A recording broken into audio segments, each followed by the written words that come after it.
ಯಕ್ಷಗಾನದಲ್ಲಿ ರೀಟೇಕ್ಸ್ ಇರಲ್ಲ ಖಂಡಿತ. ಆ ಡೈಲಾಗ್ಸ್ಗಳು ಕಂಠಪಾಠ ಮಾಡ್ಕೊಂಡಿರ್ತಾರೆ, ಎಲ್ಲೂ ಮಿಸ್ ಆಗಲ್ಲ. ತಪ್ಪು ಅನ್ನೋದು ಆಗೋದೇ ಇಲ್ಲ ನನಗೆ ಗೊತ್ತಿರೋ ಪ್ರಕಾರ. ಫೈನ್ ಟ್ಯೂನ್ಡ್ ಅದು. ಫೈನ್ ಟ್ಯೂನ್ಡ್ ಅದು. Yes yes. ಸೊ ನಿಮ್ಮ ಈ ಶೂಟಿಂಗ್ ಸಮಯದಲ್ಲಿ ಹೇಗಾಗ್ತಿತ್ತು? ರೀಟೇಕ್ಸ್ಗಳು ಇರ್ತಿತ್ತಾ? ಹೇಗೆ ಅಂದರೆ ನಾವು ಬಿಫೋರ್ 3 ಸಲ ರೆಕಾರ್ಡ್ ಮಾಡಿದ್ವಿ, ಟೆಸ್ಟ್ ಶೂಟ್ ಅಂತ. ನಾವು 3ರಲ್ಲೇ ಎಲ್ಲರನ್ನೂ ಕರೆಸಿ ಟೆಸ್ಟ್ ಶೂಟ್ ಅಂತ ಮಾಡಿದ್ವಿ. ಅದರಲ್ಲಿ 3 ರೆಕಾರ್ಡ್ ಆಗಿದ್ದನ್ನೆಲ್ಲ ನೀಟಾಗಿ ಎಡಿಟ್ ಮಾಡಿಕೊಂಡು ಅವ್ರವ್ರದ್ದು ಆರ್ಟಿಸ್ಟ್ಗಳು ಹೇಗೆ ಪರ್ಫಾರ್ಮ್ ಮಾಡ್ತಾರೆ, ಎಷ್ಟು ದೂರ ಟ್ರಾವೆಲ್ ಆಗ್ತಾರೆ, ಯಾವ್ಯಾವ ಡೈಲಾಗ್ ಹೊಡಿತಾರೆ, ಸೊ ಆ ಪರ್ಫಾರ್ಮೆನ್ಸ್ ಹೆಂಗಿರುತ್ತೆ, ಅದಕ್ಕೆ ಇವ್ರ ಎಮೋಷನ್ ಇರುತ್ತೆ, ಎಲ್ಲೆಲ್ಲ ಕ್ಯಾಮರಾ ಟ್ರಾವೆಲ್ ಮಾಡ್ಬೋದು, ಎಲ್ಲದನ್ನೂ ನಾವು ಬಿಗಿನಿಂಗೇ ಪ್ಲ್ಯಾನ್ ಮಾಡಿಕೊಂಡು 4 ಕ್ಯಾಮರಾಸ್ ಯೂಸ್ ಮಾಡಿದ್ವಿ ನಾವು. Same ಕ್ವಾಲಿಟಿದು 4 cameras. ಸೊ ಅವರು ಎಲ್ಲೂ ಅವರ ಎಮೋಷನ್ಸನ್ನು ನಾವು ಮತ್ತೆ ಅವರಿಗೆ ಸಮಸ್ಯೆ ಕೊಡೋ ಥರ ಆಗಬಾರ್ದು ಅಂತ. ಆಮೇಲೆ ಕಮಿಂಗ್ ಟು ಏನು ಡೈಲಾಗ್ ಓರಿಯೆಂಟೆಡ್ ಅಂತ ಬಂದಾವಾಗ ಒಂದಿಷ್ಟು ಸಿನಿಮ್ಯಾಟಿಕ್ ಡೈಲಾಗ್ಗಳು ನಮ್ಗೆ ಅಲ್ಲಿಗೆ ಬೇಕಿತ್ತು. ಅದನ್ನೆಲ್ಲ ನಮ್ಮ ಕಿನ್ನಾಳ್ ರಾಜ್ ಅವರು ಬರೆದು ಕೊಟ್ಟಿದ್ದರು. ಅದನ್ನು ನಾವು ಅವರಿಗೆ ಬಿಫೋರೇ ಕೊಟ್ಟಿದ್ವಿ. ಈ ಸೀಕ್ವೆನ್ಸ್ ಬಂದಾವಾಗ ಇದರಲ್ಲಿ ಈ ಡೈಲಾಗನ್ನು ನೀವು ಹೇಳಿ ಅಂತ. ಮಿಕ್ಕಿದ್ದೆಲ್ಲವೂ ಅವರ ಇಷ್ಟು ವರ್ಷದ ಅನುಭವದ ಡೈಲಾಗ್ಗಳು.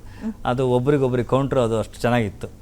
ಅದು ನಾವು ನೋಡೋರಿಗೆ ಒಂದು ಸೀಕ್ವೆನ್ಸ್ ಅಂತೂ ನಾನು ಟ್ರಯಲ್ ಅಂತ, ಓಕೆ ನೆಕ್ಸ್ಟ್ ಇದೆ ಟೋಟಲ್ ಇದು ಹತ್ರ ಇದು ಒಂದು 25 ನಿಮಿಷ ಬರುತ್ತೆ ಸೀಕ್ವೆನ್ಸು, ಒಂದು ಟ್ರಯಲ್ ಮಾಡಿಬಿಡು ಅಂತ ಹೇಳಿ ಟ್ರಯಲ್ ಮಾಡಿದ್ವಿ. ಟ್ರಯಲಲ್ಲಿ ಸೈನಿಕರು, ಸೇನಾಧಿಕಾರಿಗಳು ಅವರು ಇವರೆಲ್ಲ ನಿಂತಿದ್ರು. ಸೀಕ್ವೆನ್ಸ್ ಸ್ಟಾರ್ಟ್ ಆಯಿತು. ಸ್ಟಾರ್ಟ್ ಆಗಿ 20 ನಿಮಿಷದೊಳಗಡೆ ಎಲ್ಲ ನಿಂತವರೆಲ್ಲ ಕೂತು ಅದನ್ನು ನಕ್ಕು ಸಾಕಾಗಿ ಕೆಳಗಡೆ ಬಿದ್ದು ಕ್ಯಾಮರಾಮ್ಯಾನು ಆಗ್ತಾ ಇಲ್ಲ. ನಮ್ಗೆ ಮೊದಲೇ ಗೊತ್ತಿತ್ತು ಈ ಸೀಕ್ವೆನ್ಸನ್ನು ನಾವು ನೋಡಿದ್ದೀವಿ, ಬಟ್ ಉಳಿದವ್ರಿಗೆಲ್ಲ ಹೊಸ್ತಲ್ಲ. ಸೊ ನಾವು ಒಳ್ಳೇದಾಯ್ತು ಟೇಕ್ ಮಾಡದೇ ಇದ್ದಿದ್ದು. ಟೇಕ್ ಮಾಡಿದ್ರೆ ಟೇಕು ಆಗಲ್ಲ ಇದು. ಎಲ್ಲ ಬಿದ್ದು ನಕ್ಕಿ ಅವ್ರ ಪಕ್ಕದಲ್ಲಿ ಕೂತವ್ರಂತೂ ಆ್ಯಕ್ಚುಲಿ ಜೂನಿಯರ್ಸ್ ಒಂದಿಷ್ಟು ಜನ ಬಂದಿದ್ರು. ಅದ್ರಲ್ಲಿ ಒಬ್ರಿಗೊತ್ತು ಆಗ್ತಾ ಇಲ್ಲ ಸರ್ ನಾವು ಸೀಕ್ವೆನ್ಸ್ ಬಿಡ್ತಾ ಇಲ್ಲ ಅಂದರೆ ಟ್ರಯಲ್ ಅಲ್ಲ ಹೆಂಗು ಅಂತ ಹೇಳಿ ಅವನು ನಕ್ಕು ಸಾಕಿ ಹೊಟ್ಟೆಯಲ್ಲಿ ಹಿಡ್ಕೊಂಡು ಕೆಳಗಡೆ ಕೂತು ಆ ಥರ ಆಗಿತ್ತು ಸೀಕ್ವೆನ್ಸ್. ಅದು ಸೆಕೆಂಡ್ ಹಾಫಲ್ಲಿ ಬರುತ್ತೆ. ಅದು ಅದ್ಭುತ ಸೀಕ್ವೆನ್ಸ್ಗಳವಲ್ಲ ಎಲ್ಲವೂ. ಒಂದು ಅಂದರೆ ಆ ಕಾಲಘಟ್ಟದಿಂದ ಅದರ ಗಟ್ಟಿತನ ಅದು. ಒಂದು ಸ್ಕ್ರೀನ್ ಪ್ಲೇನ ಏನು ಫೈನ್ ಟ್ಯೂನ್ ಜನರ ಎದುರಿಗೆ ಪ್ರದರ್ಶನ ತೋರಿಸಿ ಅದರಲ್ಲಿ ಯಾವುದು ವರ್ಕ್ ಆಗುತ್ತೆ ಯಾವುದು ವರ್ಕ್ ಆಗಲ್ಲ ಅನ್ನೋದು ಅದನ್ನು ಏನು ಡಿಫೈನ್ ಮಾಡಿ ಒಂದು ಫೈನ್ ಟ್ಯೂನ್ ಆಗಿದೆ. ಅದು ದಟ್ಸ್ ಕಾಲ್ಡ್ ಯಕ್ಷಗಾನ. ಅಂದರೆ ನಾವು ಹೊಸದಾಗಿ ಏನು ಮಾಡುವಂಥ ಅಗತ್ಯ ಇಲ್ಲ. ಅಷ್ಟೊಂದು ಕಥೆಗಳಿದೆ. ಹೌದು, ಅಷ್ಟೊಂದು ಕಥೆಗಳಿದೆ, ಲಕ್ಷಗಟ್ಟಲೆ ಕೋಟಿಗಟ್ಟಲೆ ಕಥೆಗಳಿದೆ. ಯಾಕೆ ಇದೇ ಕಥೆನ ಆಯ್ಕೆ ಮಾಡ್ಕೊಂಡಿದ್ದು? ಈ ಕತೆ ಒಳ್ಳೆ ಪಾಯಿಂಟ್ ಕೇಳಿದ್ರೆ, ಈ ಕತೆ ಯಾಕಂತ ಹೇಳಿದ್ರೆ ಈ ಕಥೆಯಲ್ಲಿ ನನ್ನನ್ನು ನಾನು ನೋಡ್ಕೊಂಡಂಗಾಯ್ತು. ಸೊ ಒಂದು ಏನಂತಾರೆ, ಒಂದು ಬೀದಿ ಸೈಡಲ್ಲಿರುವಂಥ ಒಬ್ಬ ಭಿಕ್ಷುಕ ಒಂದು ಕುಂತಳದ ರಾಜನಾಗ್ತಾನೆ. ಸೊ ಹೇಗೆ ಸಾಧ್ಯ ಇದು? ಇದರಲ್ಲಿ ಅವನ ಡೆಡಿಕೇಶನ್ ಇರೋದ್ರಿಂದ ಮಾತ್ರ ಸಾಧ್ಯ. ಅವನು ಏನು ದೇವರನ್ನು ನಂಬ್ಕೊಂಡಿರೋದಕ್ಕಿಂತ ಮಾತ್ರ ಸಾಧ್ಯ. ಅವನು ಏನು ಗುರಿಕಾರ ಆಗಿರೋದ್ರಿಂದ ಮಾತ್ರ ಸಾಧ್ಯ. ಇಲ್ದಿದ್ರೆ ಅದೆಲ್ಲ ಅಚೀವ್ಮೆಂಟ್ ಮಾಡ್ಲಿಕ್ಕೆ ಸಾಧ್ಯ ಇಲ್ಲ. ಸಮಯ ಪ್ರಜ್ಞೆ ಇರಬೇಕು. ಅಂದರೆ ಆ ಕ್ಯಾರೆಕ್ಟ್ರೇ ಡಿಫೈನ್ ಮಾಡಿ ಹೇಳ್ತಾ ಇತ್ತು, ನೀವು ಇಷ್ಟೆಲ್ಲ ಇದ್ದಿದ್ರೆ ಮಾತ್ರ ನೀನು ಒಬ್ಬ ರಾಜ ಆಗಲಿಕ್ಕೆ ಸಾಧ್ಯತೆ ಇದೆ. ಇವತ್ತಿನ ಈ ಕಾಲಘಟ್ಟದಲ್ಲಿ ಈಗ ನೀವು ಈ ಮಂಚದಲ್ಲಿ ಈ ಮಟ್ಟದ ಹೆಸರು ಮಾಡಿದ್ದೀರ ಅಂತ ಹೇಳಿದ್ರೆ ಜಸ್ಟ್ ಬಿಕಾಸ್ 15 ವರ್ಷ ಹಿಂದೆ ನೀವು ಥಿಂಕ್ ಮಾಡಿ ಇಲ್ಲಿಗೆ ಬರಲಿಕ್ಕೆ ನೀವು ತುಂಬ ಕಷ್ಟಪಟ್ಟಿರ್ತೀರ. ಸೊ ನೀವು ಒಬ್ಬರು ರಾಜನೇ ನಾನು ಹೇಳ್ತಿರೋದು. ಸೊ ಪ್ರತಿಯೊಬ್ಬರು ಆ ದಿಕ್ಕಿನಲ್ಲಿ ಬಂದು ಇಲ್ಲಿ ತನಕ ಬಂದಿರೋ ಎಲ್ಲರೂ ವೀರಚಂದ್ರಹಾಸರೇ ಅಂತ ನನ್ನ ಲೆಕ್ಕದಲ್ಲಿ. ಯಾಕಂದರೆ ಆ ಕ್ಯಾರೆಕ್ಟರ್ ನೋಡಿದವಾಗ ನನಗೆ ಅವನ ಲೈಫ್ ಸ್ಟೈಲನ್ನೆಲ್ಲ ಓದಿದಾಗ ಪುರಾಣದಲ್ಲಿ ಬರುತ್ತೆ, ಅರ್ಜುನಿಗೆ ಸೈನ್ಯಗಳ ಕೊರತೆ ಇರುತ್ತೆ. ಸೈನ್ಯಗಳ ಕೊರತೆ ಇದ್ದಾವಾಗ ನಿನ್ನ ಮಾತನ್ನ ಕಟ್ಕೊಂಡು ನಾನು ಯುದ್ಧಕ್ಕೆ ಏನು ಕುದುರೆ ಇದು ಮಾಡಲಿಕ್ಕೆ ಅಶ್ವಮೇಧದ ಇದನ್ನ ಕಟ್ಟಲಿಕ್ಕೆ ಇದು ಮಾಡಿಕೊಂಡೆ. ಈಗ ನನ್ನ ಹತ್ರ ಸೈನ್ಯ ಎಲ್ಲಿದೆ ಅಂತ ಕೇಳಿದವಾಗ ಕೃಷ್ಣ ಪರಮಾತ್ಮ ನಿನಗೆ ಯಾಕೆ ಭಯ, ನಾನು ಕರ್ಕೊಂಡು ಹೋಗ್ತೀನಿ ಬಾ ಅಂತ ಹೇಳಿ ಕರ್ಕೊಂಡು ಹೋಗಿ ಅವ್ನು ಗುಡ್ಡದ ಮೇಲೆ ನಿಂತ್ಕೊಂಡು ತೋರಿಸ್ತಾನೆ. ನೋಡೋದು ಇದ್ಯಾವ ಊರು ನನಗೆ ಗೊತ್ತಿಲ್ಲ ಅಂತ ಹೇಳಿದವಾಗ ಇದು ಕುಂತಳ ರಾಜ್ಯ. ಇಲ್ಲಿದ್ದು ಯಾರು ರಾಜ ಅಂತ ಕೇಳಿದ್ರೆ ಅವನು ಚಂದ್ರಹಾಸ ಅಂತ. ಅವನ ಹತ್ರ ಎಷ್ಟು ಅಕ್ಷೋಹಿಣಿ ಸೈನ್ಯ ಇದೆ ಅಂತ ಅವನಿಗೆ ಗೊತ್ತಿಲ್ಲ. ಆ ಮಟ್ಟದ ಸೈನ್ಯವನ್ನು ತಯಾರು ಮಾಡಿದವನು ಅವನು. ಪ್ರತಿಯೊಬ್ಬರಿಗೂ ಅಂದರೆ ಒಬ್ಬ ರಾಜ ಹೇಗಿರಬೇಕು ಅಂತ ಅವನು ನೋಡಿ ಕಲಿಬೇಕು ಅಂತ ಹೇಳಿ ಅವನ ಹತ್ರಕ್ಕೆ ಹೋಗ್ತಾರೆ. ಅಲ್ಲಿಂದ ಕತೆ ಸ್ಟಾರ್ಟ್ ಆಗುತ್ತೆ. ಸೊ ಇವೆಲ್ಲವೂ ಒಂದು ಸಿನಿಮಾದಲ್ಲಿ ಎಲಾಬ್ರೇಟ್ ಆಗುವಂಥ ಎಲ್ಲ ವಿಷಯಗಳಿರುವಂಥ ಕತೆ. ನನಗೊಂಥರ KGF ಅಂತ ಅನ್ಸ್ಬಿಡ್ತು ನನಗೆ. ಅಂದರೆ ಇವನು ಹಿಂಗಿದ್ದ ಅಂತ ಬಿಗಿನಿಂಗೇ ಇನ್ಫಾರ್ಮೇಷನ್ ಕೊಟ್ಟು, ರಾಕಿ ಬಗ್ಗೆ ಇನ್ಫಾರ್ಮೇಷನ್ ಕೊಟ್ಟಾವಾಗ ಒಂದು ಆದಂಥ ಫೀಲ್ ಏನಿತ್ತು ಅದು ನನಗೆ ಈ ಕಥೆಯಲ್ಲಿ ಸಿಕ್ತು. ಸೊ ಅದಾದಮೇಲೆ ಪ್ರತಿ ಕಥೆನೂ ಈ ಥರದ ಎಲಿಮೆಂಟ್ಗಳಿರಬೇಕು. ಅಂದರೆ ಡೌನ್ಫಾಲಿಂದ ಅಪ್ಪು ಬಂದಂಥ ಒಂದು ಕತೆ. ಅಂದರೆ ಇದು ಪ್ರತಿಯೊಬ್ಬ ಇವತ್ತಿನ ಯಂಗರ್ ಜನ್ರೇಷನ್ಗಳಿಗೆ ನಿನ್ನ ಸ್ಟ್ರಗಲ್ ಇದ್ದರೆ, ನೀನು ಗುರಿ ಇಟ್ಕೊಂಡು ನೀನು ಮುಂದೆ ಹೋಗಿದ್ದಿದ್ರೆ, ಡೆಡಿಕೇಶನ್ ಇದ್ದದಿದ್ರೆ ಖಂಡಿತ ಸಕ್ಸಸ್ ಸಿಕ್ಕೇ ಸಿಗುತ್ತೆ. ಇನ್ಸ್ಪೈರಿಂಗ್ ಸ್ಟೋರಿ ಹೌದು, ಆಗುತ್ತೆ. ಖಂಡಿತ. ಓಕೆ, ಎಲ್ಲದನ್ನೂ ಕಣ್ಣಿಗೆ ಹೊತ್ಕೊಂಡಂಥ ಚಂದ್ರಹಾಸ. ಏನೇ ಬರಲಿ, ಪಾಲಿ ಬಂದದನ್ನ ಅವನು ಎಲ್ಲೂ ಬಿಡಲಿಲ್ಲ. ಪಾಲಿ ಬಂದು ಎಲ್ಲದನ್ನೂ ಅಸ್ಯೂಮ್ ಮಾಡಿಕೊಂಡು ಇದು ನನಗೆ ಬರೆದಿದ್ದು ಅಂತ ಹೇಳಿ ಮುಂದೋದು. ಓಕೆ, ಸೊ ಚಂದ್ರಹಾಸ ಯಕ್ಷಗಾನದಲ್ಲಿ ದೇವಿ ದರ್ಶನ ಆಗತ್ತೆ, ಹೌದು. ಇದ್ರಲ್ಲೂ ಆಗತ್ತಾ? ಖಂಡಿತ ಖಂಡಿತ ಖಂಡಿತ. ನೀವು ಯಕ್ಷಗಾನದಲ್ಲಿ ಏನೆಲ್ಲ ಪಾಯಿಂಟ್ಗಳನ್ನು ನೋಡಿದ್ದೀರಾ ಅದೆಲ್ಲ ಇದೆ. ಅದ್ರ ಜೊತೆಗೆ ಇನ್ನೊಂದಿಷ್ಟು ನಾವು ಹರಿಕಥೆಯಲ್ಲಿ ಆಗಿರಲಿ, ಏನು ಪುರಾಣದ ಪುಸ್ತಕಗಳಿಗೆ ಒಂದಿಷ್ಟು ವಿಷಯಗಳನ್ನು ಕೇಳಿದ್ದಾಗಿರಲಿ, ಇದೆಲ್ಲವನ್ನ ಇನ್ನೊಂದಿಷ್ಟು ಅದರಲ್ಲಿ ಸೇರ್ಪಡಿಸಿ ಇನ್ನೊಂದಿಷ್ಟು ಆ ಕ್ಯಾರೆಕ್ಟರ್ನ ನೀವು ಇಷ್ಟಪಡೋದ ರೀತಿಯಲ್ಲಿ ಆ ಕ್ಯಾರೆಕ್ಟರ್ ಇನ್ನೊಂದಿಷ್ಟು ನಿಮ್ಮ ಮನದಾಳದಲ್ಲಿ ಕೂತ್ಕೊಳ್ಳೋ ಥರದಲ್ಲಿ ನಾವು ಮಾಡಿದ್ವಿ. Super sir. ಯಕ್ಷಗಾನ ಅಂದ ತಕ್ಷಣ ಆ ಸೌಂಡು, ಆ ಭಾಗವತರ ಹಾಡೋದು, ಅದೆಲ್ಲ ಒಂದು ಕಿಕ್ಕು ಮಜಾ ಕೊಡುತ್ತೆ. ಸೊ ಇದ್ರಲ್ಲಿ ನಿಮ್ದು ಕೂಡ ಕೈ ಚಳಕ ಇರುತ್ತೆ ಈ ಚಿತ್ರದಲ್ಲಿ. ಸೊ ಅದ್ ಎಷ್ಟು ಚೆನ್ನಾಗಿ ಮೂಡ್ ಬಂದಿದೆ, ಹೇಗೆ ಅದನ್ನ ನೀವು ಸ್ಟ್ರಕ್ಚರೈಸ್ ಮಾಡಿದ್ದೀರಿ? ಖಂಡಿತ ತುಂಬ ಚಾಲೆಂಜಿಂಗ್ ನನ್ನ ಡಿಪಾರ್ಟ್ಮೆಂಟ್. ಯಾಕಂದರೆ ಬಾಕಿ ಇದರಲ್ಲಿ ನಾವು ಬಳಸಿರೋ ಥರ ಏನು ಮ್ಯೂಸಿಕ್ಗಳನ್ನ ಇಲ್ಲಿ ಬಳಸ್ಲಿಕ್ಕೆ ಸಾಧ್ಯ ಇಲ್ಲ.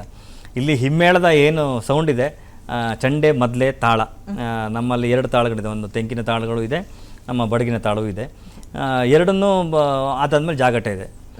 ಇದಿಷ್ಟು ಇನ್ಸ್ಟ್ರೂಮೆಂಟ್ಗಳನ್ನು ಇದನ್ನು ಹೊರತುಪಡಿಸಿ ನಾನು ಬೇರೆ ಯಾವುದನ್ನು ತರೋಕ್ಕಾಗಲ್ಲ.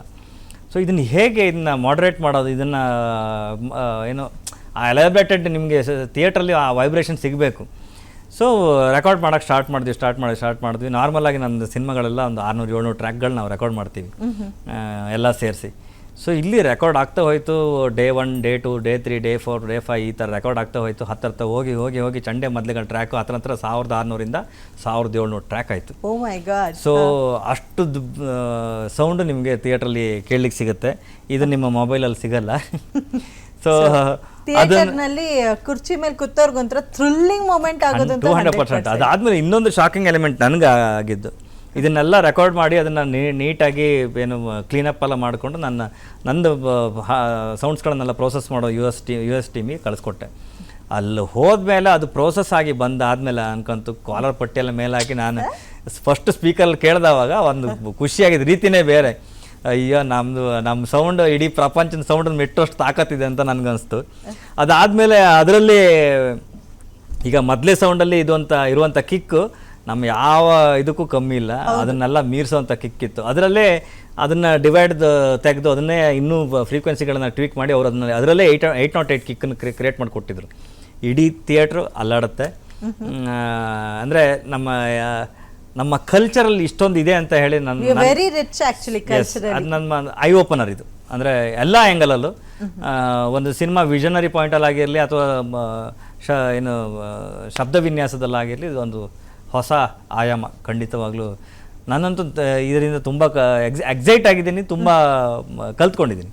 Very nice sir. ಹಾಗೆ ತಾವು ಶ್ರದ್ಧಾ ಭಕ್ತಿಯಿಂದ ಶೂಟಿಂಗ್ ಸ್ಪಾಟ್ಗೂ ಹೋಗ್ತಿದ್ರಿ. ಸೊ ಚಪ್ಪಲಿ ಧರಿಸ್ತಿರ್ಲಿಲ್ಲ, ಪಂಚೆ ಉಡ್ಕೊಂಡು ಮಾಡ್ತಿದ್ರಿ, ಆ ಪೂಜೆ ಮಾಡೇ ಎಲ್ಲ ಸ್ಟಾರ್ಟ್ ಮಾಡ್ತಿದ್ರಿ ಅನ್ನೋದನ್ನು ನಾನು ಕೇಳ್ಪಟ್ಟೆ.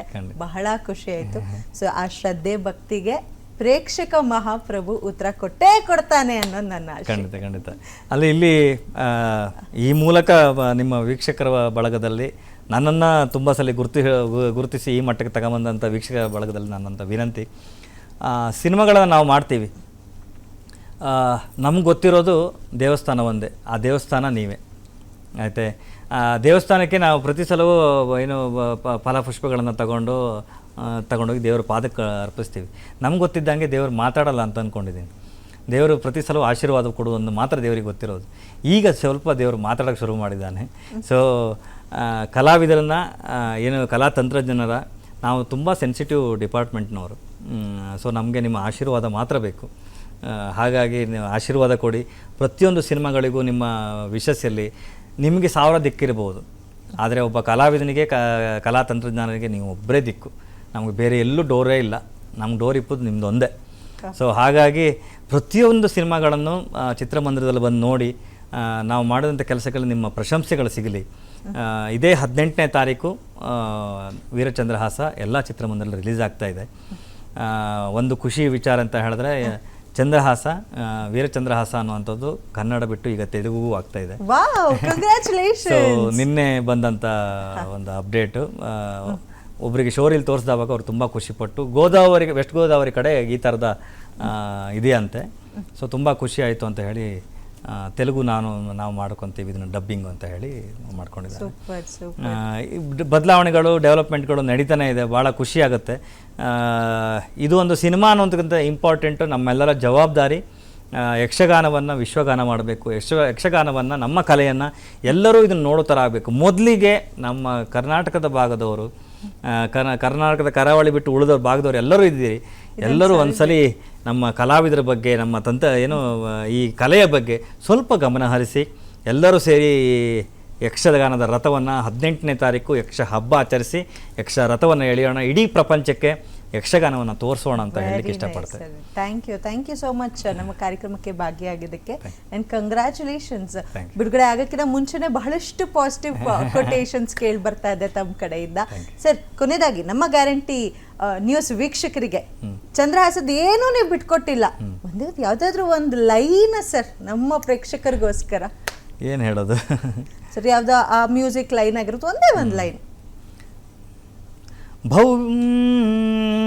ಭವ್ಯ ಪುರಾಣದ ವೀರಚರಿತೆಯ ಸುಂದರ ಇತಿಹಾಸ, ನವ್ಯ ಸೊಬಗಿನಲ್ಲಿ ಕಣ್ಣಿಗೆ ಕಾಣುವ ವೀರಚಂದ್ರಹಾಸ, ಇದು ಸುಂದರ ಇತಿಹಾಸ, ಇವ ವೀರಚಂದ್ರಹಾಸ.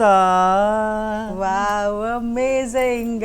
ಎನಿವೇಸ್ ಪ್ರೇಕ್ಷಕರೇ, ಕ್ಯಾಲೆಂಡರ್ನಲ್ಲಿ ಟಿಕ್ ಮಾಡ್ಕೊಬಿಡಿ, 18ನೇ ತಾರೀಕು ಮಿಸ್ ಮಾಡ್ದಿರಾ ವೀರಚಂದ್ರಹಾಸ ಚಿತ್ರಮಂದಿರಕ್ಕೆ ಹೋಗಿ ಚಿತ್ರವನ್ನ ನೋಡಿ ನಿಮ್ಮ ಅಭಿಪ್ರಾಯನ ತಿಳಿಸ್ಕೊಡಿ ಅಂತ ಹೇಳ್ತಿದ್ದೀನಿ. ಥ್ಯಾಂಕ್ ಯು ಸೋ ಮಚ್ ಕಾರ್ಯಕ್ರಮದಲ್ಲಿ ಭಾಗಿಯಾಗಿದ್ದಕ್ಕೆ. All the very best and congratulation. Thank you. So ನೋಡೋದ್ರಲ್ಲ, ಇದಾಗಿತ್ತು ಇವತ್ತಿನ ವಿಶೇಷ ಕಾರ್ಯಕ್ರಮದಲ್ಲಿ ನಮ್ಮ ಜೊತೆ ಇದ್ದಿದ್ದು ರವಿ ಬಸ್ರೂರವರು. ನಾವು ಮಾತಾಡ್ತಿದ್ದು ವೀರಚಂದ್ರಹಾಸ ಚಿತ್ರದ ಬಗ್ಗೆ. ಮತ್ತೆ ನಾನು ಸಿಗ್ತೀನಿ ಮುಂದಿನ ಕಾರ್ಯಕ್ರಮದಲ್ಲಿ. Until then, this is Adarshini along with Ravi Basrur sir, signing off. ನಮಸ್ಕಾರ.